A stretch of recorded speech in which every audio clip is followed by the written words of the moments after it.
गांव के एक छोटे से घर में रमेश, उसकी पत्नी सीमा और उनके 2 बच्चे अंशु और प्रिया रहते थे। रमेश एक मेहनती किसान था जो हर रोज सुबह सूरज के निकलते ही खेत में काम करने निकल जाता था। सीमा घर की जिम्मेदारियां संभालती और बच्चों की देखभाल करती थी। परिवार छोटा था लेकिन खुश था। लेकिन कुछ समय से गांव में सूखा पड़ा हुआ था। बारिश न होने की वजह से फसलें बर्बाद हो गई थी। रमेश की आर्थिक स्थिति दिन-ब-दिन खराब होती जा रही थी। खेतों में मेहनत करने के बावजूद भी उनके घर का खर्च चलाना मुश्किल हो रहा था।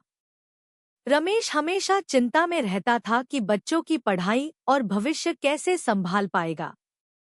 एक दिन रमेश ने सीमा से कहा, शायद अब हमें गांव छोड़कर शहर जाना पड़ेगा। यहाँ अब कोई उम्मीद नहीं बची है। फसलें बर्बाद हो गई हैं और हमारे पास बचत भी खत्म हो रही है। सीमा की आंखों में आंसू आ गए, लेकिन उसने रमेश का समर्थन किया। जहाँ तुम जाओगे, हम तुम्हारे साथ चलेंगे। हमारा परिवार साथ रहेगा, यही सबसे जरूरी है, उसने प्यार से कहा। रमेश ने शहर जाकर किसी नौकरी की तलाश करने का फैसला किया। उसे शहर में एक फैक्ट्री में मजदूरी करने का काम मिल गया। गांव से दूर, शहर की भीड़-भाड़ और शोर-शराबे में रमेश का दिल नहीं लग रहा था। उसे गांव की शांति, अपने खेत और सबसे ज्यादा अपने परिवार की याद सताने लगी। सीमा ने बच्चों को समझाया कि उनके पापा बहुत मेहनत कर रहे हैं ताकि उनका भविष्य अच्छा हो सके। लेकिन अंशु और प्रिया भी अपने पिता को बहुत याद करते थे। अंशु तो रोज रात को सोने से पहले पूछता, माँ, पापा कब आएंगे? सीमा हर बार दिल मजबूत करके कहती, बहुत जल्द, बेटा। रमेश भी रोज परिवार की याद में तड़पता, लेकिन मजबूरी में काम करता रहा। एक दिन फैक्ट्री में एक बड़ा हादसा हो गया।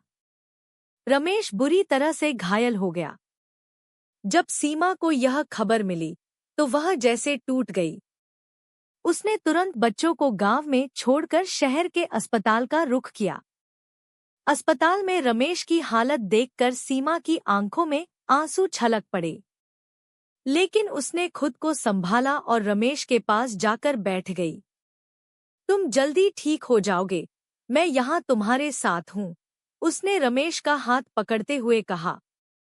रमेश ने कमजोर आवाज में कहा, मुझे माफ कर दो, सीमा। मैंने तुम सबको कितनी तकलीफ दी। सीमा ने उसकी ओर देखा और मुस्कुराते हुए कहा, परिवार में कोई माफी नहीं होती। हम एक दूसरे का सहारा है। चाहे हालात जैसे भी हों, हम साथ रहेंगे। कुछ हफ्तों बाद रमेश धीरे धीरे ठीक हो गया और परिवार के साथ वापस गांव लौट आया। अब परिवार के पास ज्यादा पैसा नहीं था, लेकिन एक चीज थी जो अमूल्य थी, उनका आपसी प्यार और बंधन, जिसने हर मुश्किल घड़ी में उन्हें साथ रखा।